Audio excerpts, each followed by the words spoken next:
ఒక క్రైస్తవునిగా అంబేద్కర్ జయంతిని చేసే ముందు ఈ విషయాలను ఖచ్చితంగా తెలుసుకోవాలి. అంబేద్కర్ గారు కేవలం రాజ్యాంగం రాసిన వ్యక్తే కాదు, ఆయన ఒక గొప్ప సత్యాన్వేషి కూడా. 1935 అక్టోబర్ 13 ఎవ్లాలో జరిగిన ఒక మీటింగ్ లో, నేను హిందూగా పుట్టా కానీ హిందూగా చావను, నా శవం కూడా ఈ మతంలో ఉండదని ప్రకటించిన తర్వాత ఆయన 20 ఏళ్ల పాటు అన్ని మతాలను లోతుగా అధ్యయనం చేశారు. ముఖ్యంగా బైబిల్ ని 2 దశాబ్దాల పాటు చదివి అందులో ఉన్న సమానత్వాన్ని గమనించారు. 1938 షోలాపూర్ స్పీచ్ లో నన్ను ఆకర్షించింది 2 వ్యక్తులే, ఒకటి యేసుక్రీస్తు, రెండోది బుద్ధ అని ఓపెన్ గా చెప్పారు. 60 దేశాల రాజ్యాంగాన్ని రిఫర్ చేసి అంబేద్కర్ గారు రాజ్యాంగాన్ని రాశారు. ఇందులో యుఎస్ఏ, యూకే యొక్క రాజ్యాంగ పునాది క్రైస్తవ విలువలే అని ఆయనకు తెలుసు.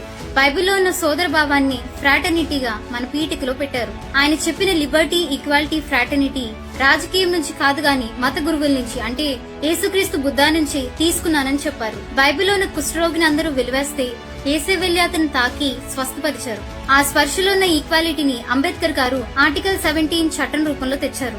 అలాగే దేవుని దృష్టిలో అందరూ ఒకటే అన్న వాక్యాన్ని బేస్ చేసుకుని కులం, మతం బట్టి ఎవరిని తక్కువ చూడకూడదని ఆర్టికల్ 15 ని చట్టబద్ధం చేశారు. ఆయన రైటింగ్స్ అండ్ స్పీచెస్ వాల్యూమ్ 5 లో క్రైస్తవ మిషనరీలు అంటరానితనంపై చేసిన పోరాటాన్ని, బైబిల్లో ఉన్న విలువల్ని రాశారు. మరి అంత ఇష్టం ఉంటే క్రైస్తవ్యాన్ని కాకుండా బుద్ధిజాన్ని ఎందుకు తీసుకున్నారు? దానికి పొలిటికల్ గా బలమైన కారణమే ఉంది. అంబేద్కర్ గారికి క్రైస్తవ స్నేహితులు ఉండేవారు. తన ఫాలోవర్స్ కి రిజర్వేషన్స్ పోకుండా తన స్నేహితుడైన బిషప్ వాస్కం పికెట్ ని రహస్యంగా బాప్తీసం ఇవ్వమని 2 సార్లు కోరారు. కానీ బిషప్ బహిరంగానే తీసుకోవాలని అనడం వల్ల, మరియు ప్రజల రిజర్వేషన్స్ పోకూడదని, హిందూ లాభాలకి హాని చేయనని 1932 గాంధీతో చేసిన పూనా ఒప్పందం వల్ల ఆయన క్రైస్తవునిగా మారలేదు.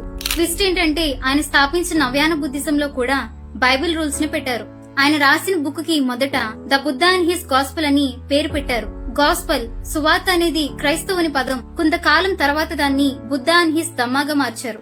బౌద్ధాన్ని స్వీకరించిన తర్వాత కూడా క్రైస్తవ మతం ఆయనకు స్ఫూర్తినిస్తూనే ఉంది. ఈ పొరుగువాని మీద అబద్ధ సాక్ష్యం పలకూడదన్న ఆజ్ఞ ఆయన ధమ్మ బుక్ పార్ట్ 3 లో ప్రతిరూపంగా ఉంటుంది. అలాగే దేవుని రాజ్యము, నీతి అన్న వాక్యాన్ని కూడా ధమ్మ బుక్ లో నీతి రాజ్యం గురించి రాశారు. నీ శత్రువులను ప్రేమించి అని యేసే చెప్పిన మాటను కూడా ధమ్మాలో మనుషులను ప్రేమించడమే కాదు, అంతకు మించి మైత్రిని పెంచుకోవాలని రాశారు. ఇలా ఎన్నో బైబిల్లో ఉన్నవి ఆయన ప్రేరణ పొంది రాశారు. చివరికి బుద్ధిజంలో ఉన్న తృప్తి చెందక ఆయన మిత్రుడితో తన కోసం ప్రార్థించమని, భవిష్యత్తులో బాప్తీసం ఇవ్వమని అడుగుతానని కూడా చెప్పారు. ఆ కొద్ది కాలం తర్వాతే ఆయన చనిపోయారు.